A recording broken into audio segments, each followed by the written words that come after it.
নমস্কার বন্ধুরা, আইটিউব ইন্ডিয়া চ্যানেলে স্বাগত। বন্ধুরা, 2024-25 সালে যারা একাদশ শ্রেণীতে ভর্তি হবে তাদের সিলেবাস কিন্তু চেঞ্জ হয়েছে, নতুনভাবে হবে সেমিস্টার সিস্টেমে। তো তাদের সিলেবাসটা দেখে নাও। একাদশ শ্রেণীর প্রথম সেমিস্টারে গল্প, প্রবন্ধ, কবিতা, আন্তর্জাতিক গল্প ও ভারতীয় কবিতা, ভাষা, বাংলা, শিল্প, সাহিত্য ও সংস্কৃতির ইতিহাস থাকবে।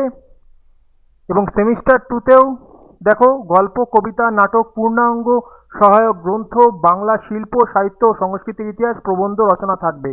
প্রজেক্ট থাকবে 20 নম্বরের জন্য।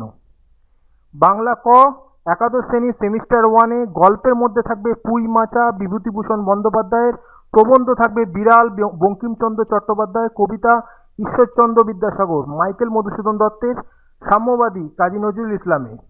আন্তর্জাতিক গল্প বিশাল ডানাওয়ালা এক থুত্তুরে বুড়ো গ্যাব্রিয়েল গার্সিয়া মার্কেস, অনুবাদ এটা করেছে মানবেন্দ্র বন্দ্যোপাধ্যায়। ভারতীয় কবিতা থাকবে চারণ কবি, ঠিক আছে, ভারবারা রাও, অনুবাদ শঙ্খ ঘোষ। তো ভারতীয় কবিতা থেকে এটাও কিন্তু অনুবাদ করা হয়েছে। ভাষা, বিশ্বের ভাষা ও ভাষা পরিবার, বাংলা ভাষার উদ্ভব ও ক্রমবিকাশ, ভারতে প্রচলিত ভাষা পরিবার, বাংলা ভাষার বৈচিত্র্য, বাংলা শিল্প, সাহিত্য ও সংস্কৃতির ইতিহাস। পর্ব 1-এ প্রাচীন বাংলা সমাজ ও সাহিত্য, পর্ব 2-এ মধ্যযুগের বাংলা সমাজ সাহিত্যের প্রধান ধারা, শ্রীকৃষ্ণ কীর্তন, বৈষ্ণব পদাবলী, চৈতন্য ও চৈতন্য জীবনী, মঙ্গল কাব্য, অনুবাদ, ইসলামীয় ধারা, শাক্ত পদাবলী। এবং সেমিস্টার টুতে একাদশ শ্রেণীতে থাকবে ছুটি, গল্পে থাকবে ছুটি রবীন্দ্রনাথ ঠাকুর, তেলেনপতা আবিষ্কার প্রেমেন্দ্র মিত্র, কবিতা থাকবে ভাব সম্মিলন বিদ্যাপতি, লালন শাহ ফকিরের গান, লালন শাহ, নুন জয় গোস্বামী, নাটক আগুন বিজন ভট্টাচার্যের। পূর্ণাঙ্গ সহায়ক গ্রন্থ পঞ্চতন্ত্র সৈয়দ মুজতবা আলী, বই কেনা আজব শহর কলকাতা, 25শে বৈশাখ আড্ডা।